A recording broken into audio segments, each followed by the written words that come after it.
ശ്രീ അനിൽകുമാർ, CPM-ന് അഭിമാനിക്കാം ഈ വിഷയത്തിൽ ഇലക്ട്രൽ ബോണ്ട് നിയമപരമായി പാസാക്കിയ നിയമത്തിലൂടെ തന്നെ ഈ രാഷ്ട്രീയ പാർട്ടികൾക്ക് പണം കിട്ടാനുള്ളൊരു സംവിധാനമായി അത് കൊണ്ടുവന്നപ്പോഴും അത് വേണ്ട എന്ന തീരുമാനമെടുത്തത് CPM ആണ്. മാത്രമല്ല അതിൽ നിയമ നടപടികളിലേക്ക് കടന്നതും CPM ആണ്. അപ്പോൾ ഈ ഘട്ടത്തിൽ ഈ ഇലക്ട്രൽ ബോണ്ട് വിഷയത്തിൽ BJP-യും കോൺഗ്രസും ഒരുപോലെ കുഴപ്പക്കാരാണ് എന്ന രൂപത്തിൽ കാണുന്നുണ്ടോ? അതോ ഇപ്പോൾ നിലവിൽ അധികാരത്തിലുള്ള BJP അതിൽ കൂടുതൽ കാര്യങ്ങൾ ചെയ്തിരിക്കുന്നു? ഈ പറഞ്ഞതുപോലെ അന്വേഷണ ഏജൻസികളുമായി ബന്ധപ്പെട്ട വിഷയം ഒരു വശത്ത് നിന്നു പോകുന്നുണ്ടല്ലോ, പക്ഷെ കാര്യങ്ങൾ പറയാതിരിക്കുന്ന ഒരു സമീപനം കോൺഗ്രസും എടുക്കുന്നുണ്ട്. അപ്പോൾ ഇവർ തമ്മിലുള്ള വ്യത്യാസം എങ്ങനെയാണ് കാണുന്നത് CPM?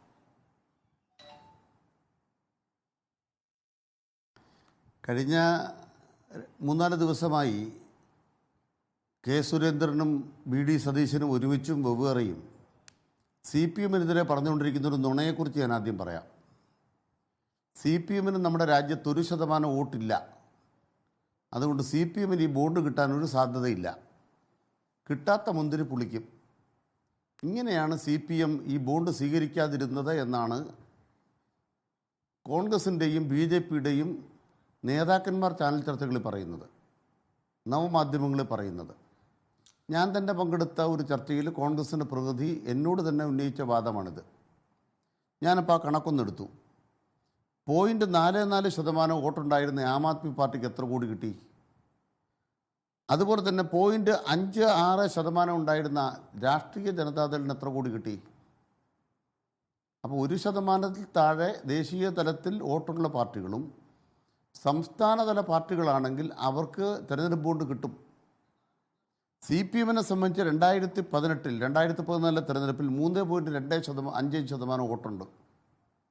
2019 തെരഞ്ഞെടുപ്പിൽ 1.77% വോട്ടായിട്ടത് കുറഞ്ഞിട്ടുമുണ്ട്. ഞങ്ങളുടെ കുറവുകൾ ഞങ്ങൾ സ്വയം വിലയിരുത്തിയിട്ടുണ്ട്.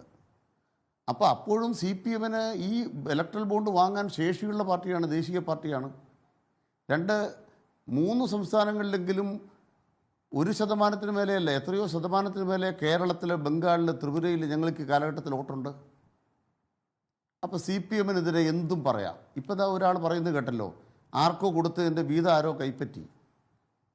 ഇവർ തെരുവഴിയിൽ വെച്ച് നഗ്നരാകുന്ന വിധം ഉടുതുണി നഷ്ടപ്പെട്ട് കോൺഗ്രസും BJP-യും നമ്മുടെ മുന്നിലെ ജനങ്ങളുടെ മുന്നിൽ വിവസ്തരായി നിൽക്കുമ്പോൾ യഥാർത്ഥത്തിൽ ഈ പോരാട്ടം നടത്തിയ CPIM-ൻ്റെ നിലപാട് ഞങ്ങൾ പരിഹാസം കേട്ടവരാ. 70 രൂപ ഒരു അരി കൊണ്ടുപോയപ്പോഴത്തേക്കും ഒരു ദുരിതാശ്വാസ ക്യാമ്പിൽ ഒരു ബ്രാഞ്ച് സെക്രട്ടറി ഓട്ടോറിക്ഷയ്ക്ക് പിരിവെടുത്തു എന്ന് പറഞ്ഞതിന് കേരളത്തിൽ IT മന്ത്രിയായ രാജീവ് ചന്ദ്രശേഖറിൻ്റെ ചാനൽ എത്രത്തോളം അദ്ദേഹത്തെ അപമാനിച്ചു എന്ന് നമുക്കറിയാം. അതുപോലെ തന്നെ ഞങ്ങൾ ബക്കറ്റ് പിരിവുകാരാണ്, ഞങ്ങൾ പണം പിരിക്കുന്നവരാണ് നാട്ടിൽ, ഇതെല്ലാം ഞങ്ങളെ അപമാനിക്കുന്നുണ്ട്. പക്ഷേ ഈ വിജയം ആർക്കാണ് ഞങ്ങൾ സമർപ്പിക്കുന്നത്? CPM എന്ന് പറയുന്ന പാർട്ടിയെ നിലനിർത്താൻ, CPI എന്നൊരു പാർട്ടിയെ നിലനിർത്താൻ എല്ലാ മാസവും ലഭ്യ കൊടുത്തുകൊണ്ടിരിക്കുന്ന ലക്ഷക്കണക്കിന് മെമ്പർമാർ കമ്മ്യൂണിസ്റ്റ് പാർട്ടികൾക്കുണ്ട്. അതോടൊപ്പം ഞങ്ങൾ ജനങ്ങളിൽ അഭ്യർത്ഥിക്കുമ്പോൾ ജനങ്ങൾ പണം തരും. ആ പണം പിരിക്കാൻ പോകുന്ന കമ്മ്യൂണിസ്റ്റ് പാർട്ടികളുടെ എത്രയോ ഉജ്ജ്വലന്മാരായ പ്രവർത്തകന്മാർ, അവരുടെ മഹാത്യാഗത്തിന് മേലെയാണ് ഞങ്ങൾക്ക് ഇങ്ങനെ ശിരസുയർത്തിപ്പിടിച്ച് നിൽക്കാനായത് എന്നതുകൊണ്ട് ഈ വിജയം സാധാരണക്കാരായ കമ്മ്യൂണിസ്റ്റ് പാർട്ടി മെമ്പർമാർക്ക് ആദ്യമായി സമർപ്പിക്കുന്നു. ഞങ്ങൾ അങ്ങനെ വലിയ വിജയം നേടിയിട്ട് ഞങ്ങളെ അപമാനിക്കാൻ കോൺഗ്രസും BJP-യും ഒരുപോലെ ഇറങ്ങിത്തിരിക്കുന്നു. എന്നിട്ട് അവർ ന്യായസ്ഥന്മാരാകുന്നു. കുറ്റവാളികൾ CBI ആണ്. CBIയെ കൊണ്ട് ഈ പണി ചെയ്യിച്ചത് BJP. CBI അല്ല, SBI. SBIയെ കൊണ്ട് ഈ പണി ചെയ്യിച്ചത് BJP. എന്നിട്ടോ ജൂൺ മാസം 30 വരെ ഇതിന് അവധി ചോദിച്ചത് SBI. ആർക്ക് വേണ്ടി? SBI അവധി ചോദിച്ചത് തെറ്റായി എന്ന് BJP പറയുമോ? നരേന്ദ്രമോദി പറയുമോ? നിർമ്മല സീതാരാമൻ നിയന്ത്രിക്കുന്ന ബാങ്കാണ് SBI. ആരാണ് ഇതിൻ്റെ ഡയറക്ടർമാർ? ഇന്ത്യ രാജ്യത്തെ ഗവൺമെൻറ്റിന് സേ ഇല്ലേ SBIയുടെ കാര്യത്തിൽ? നിങ്ങൾ KSIDCയിൽ അന്വേഷിക്കാൻ വേണ്ടി ചില സിംഗിൾ ജഡ്ജിമാർ ചോദിച്ചുകൊണ്ടിരിക്കുന്നുണ്ടല്ലോ, അന്വേഷണത്തെ ആർക്കാ പേടി എന്നൊക്കെ കേരള സിംഗിൾ ജഡ്ജിമാർ ചോദിക്കുന്നുണ്ടല്ലോ. SBIയുടെ ഡയറക്ടർമാർ എന്താ മിണ്ടാത്തത്? എന്നിട്ട് എന്താണ് ഹരീഷ് സാൽവെ ഇന്നത്തെ വാദം കേൾക്കണം. എത്ര നല്ല ഭാഷയാണ്. ഈ ഇന്ത്യ രാജ്യം കണ്ട ഏറ്റവും വൃത്തികെട്ട ഒരു പരിപാടി നടത്തിയിട്ട് അത് സമൂഹത്തിലെ ജനങ്ങളുടെ മുന്നിൽ ആ അഴിമതിയുടെ ഈ വസ്തുതകൾ പുറത്തു കൊണ്ടിരുന്ന തടയാൻ ഹരീഷ് സാൽവെയുടെ സുന്ദരമായ പ്രയോഗങ്ങൾ. ഒരു കാര്യം മനസ്സിലാക്കണം, SBI ഒരു ബോണ്ട് ഇറക്കിയാൽ അതിനൊരു നമ്പറുണ്ട്. അതുപോലെ തന്നെ SBIയുടെ ബോണ്ട് ഒരാൾ വാങ്ങാൻ വന്നാൽ ആ രാഷ്ട്രീയ പാർട്ടി അത് ഓണർ ചെയ്യണമെങ്കിൽ ആ സ്വീകരിച്ച ഒരു നമ്പരും ഇതും കൂടെ കൂട്ടിക്കെട്ടണം. അങ്ങനെ SBIയുടെ ബോണ്ട് ഇറക്കുമ്പോഴുള്ള നമ്പരും ഇത് സ്വീകരിക്കുന്ന റിസീവിംഗ് കിട്ടുന്ന നമ്പരും ഒരുമിച്ച് ടാലി ചെയ്താൽ മാത്രമേ പേയ്മെൻ്റ് ആവുള്ളൂ. ഇതാണ് വളരെ പ്രധാനപ്പെട്ട സാങ്കേതികത്വം. ഈ സാങ്കേതികത്വം നാട്ടുകാരെ പറ്റിക്കുന്ന വിധം കോടതിയെ പറ്റിക്കാൻ പോയതാണ് BJPക്കാർ SBI ഹരീഷ് സാൽവെ ഉപയോഗിച്ച്. എത്ര കോടി ചിലവായി SBIക്ക് ഹരീഷ് സാൽവയെ കൊണ്ടുപോകാൻ? കേരളത്തിലെ ചില കേസുകളിലൊക്കെ സുപ്രീം കോടതിയിൽ ആരണ്ടൊക്കെ വാദിക്കാൻ പോയപ്പോൾ എത്ര കോടി ചിലവായെന്നൊക്കെ മാധ്യമങ്ങളൊക്കെ വല്ലാതെ നിലവിളിക്കുന്നത് കേട്ടിട്ടുണ്ട്. ചില അവതാരകർ വല്ലാണ്ട് നിലവിളിക്കുന്നത് ഞാൻ കേട്ടിട്ടുണ്ട്. പക്ഷേ ഈ SBIക്ക് എത്ര കോടി ചിലവായി ഹരീഷ് സാൽവയെ കൊണ്ടുവരാൻ വേണ്ടി? ഇങ്ങനെ നമ്മുടെ സമൂഹത്തിനകത്ത് ചെങ്ങാത്ത മുതലാളിത്തം നടത്തിക്കൊണ്ടിരിക്കുകയാണ്. ഇവിടെ സ്മൃതി ചർച്ച ഷമാ മുഹമ്മദിൽ നിന്ന് തുടങ്ങിയപ്പോൾ എനിക്ക് ഇഷ്ടപ്പെട്ടു പോയി. കാരണം ഇങ്ങനൊരു ചർച്ചയ്ക്കകത്ത് ആധികാരികമായ അഭിപ്രായം പറയാൻ അർഹതപ്പെട്ട ആൾ കോൺഗ്രസിൻ്റെ പ്രതിനിധിയാണ്. കോൺഗ്രസ്സുകാർ പറഞ്ഞത് എന്തിനാണ്? ഞങ്ങളുടെ AICC ഓഫീസിൻ്റെ മുന്നിൽ രാഹുൽ ഗാന്ധിയുടെ പടവും വെച്ചിട്ട് ഞങ്ങളൊരു പെട്ടി വെച്ചിരിക്കുകയാണ്. അതുവഴി പോകുന്ന വഴിപോക്കർ അവിടെ കൊണ്ട് ഇട്ടേച്ച് പോകും. അങ്ങനെ ഇട്ടേച്ച് പോകുന്ന ബോണ്ട് എടുത്തിട്ട് ഞങ്ങൾ പണമാക്കും. അജ്ഞാതന്മാരാണ് ഞങ്ങൾക്ക് പണമായി ഈ ബോണ്ട് നൽകി 1600 കോടി ഞങ്ങൾക്ക് പണം തന്ന അജ്ഞാതന്മാർ, അജ്ഞാതനാമ. നാണമില്ലേ ഈ ചർച്ച പങ്കെടുത്തുകൊണ്ട് കോൺഗ്രസ്സുകാരിക്ക് വർത്തമാനം പറയാൻ? ഒരല്പം നാണം വേണ്ടേ? 1600 കോടി രൂപ നിങ്ങളുടെ ആഫീസിൽ കൊണ്ട് ബോണ്ട് തന്നവരുടെ പേര് നിങ്ങളുടെ കയ്യിലുണ്ടോ? നിങ്ങളുടെ കയ്യിൽ കണക്ക് പുസ്തകമുണ്ടോ? നിങ്ങൾ അജ്ഞാതന്മാരാണ് പണം തന്നതെങ്കിൽ രാജ്യദ്രോഹികൾ നിങ്ങൾക്ക് പണം തന്നില്ലെന്ന് എന്താ ഉറപ്പ്? ഇന്ത്യയെ ദ്രോഹിക്കുന്ന കമ്പനികൾ നിങ്ങൾക്ക് പണം തന്നില്ലെന്ന് എന്താ ഉറപ്പ്? ഇന്ത്യക്കെതിരായി പ്രവർത്തിക്കുന്ന കമ്പനികൾ പണം തരുന്നതെന്ന് രാഹുൽ ഗാന്ധിക്ക് എന്താ ഉറപ്പ്?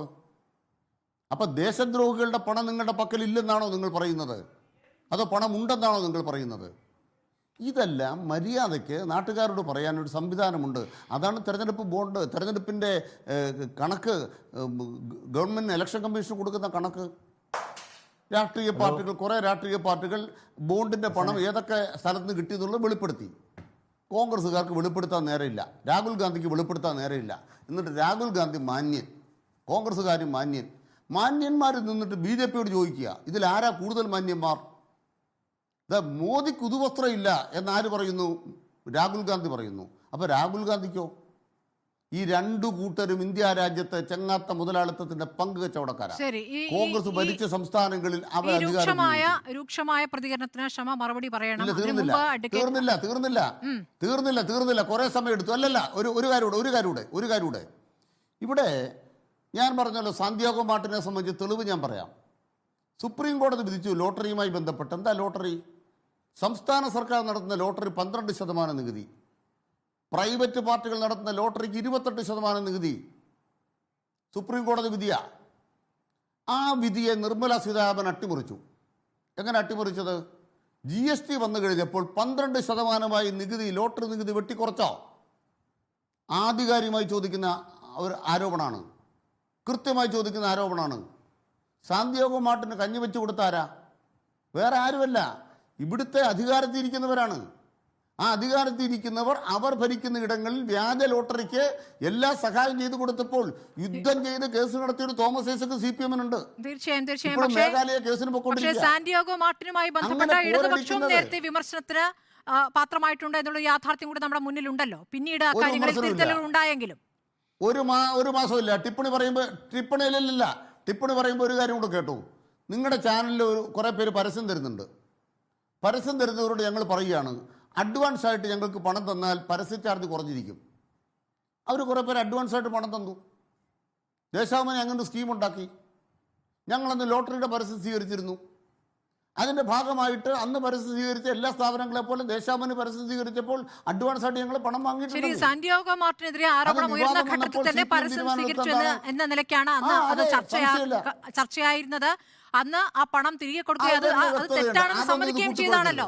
തെറ്റ് തിരുത്തുമ്പോഴാണല്ലോ അത് കുറച്ചുകൂടി രാഷ്ട്രീയ പാർട്ടികൾ സത്യസന്ധരാകും. തെറ്റ് തിരുത്തിയതാണ് നിങ്ങൾ, അത് സംഭവിച്ചിട്ടില്ല എന്ന മട്ടിൽ പറയരുത്. നടന്ന കാര്യമോ? കോൺഗ്രസ് തിരുത്തിയോ? അതാണ് കോൺഗ്രസ് കോൺഗ്രസ് പറയട്ടെ. കോൺഗ്രസ് പറയട്ടെ. ഇനി അഡ്വക്കേറ്റ് പ്രശാന്ത് പത്മനാഭനിലേക്ക് പോകേണ്ടത്.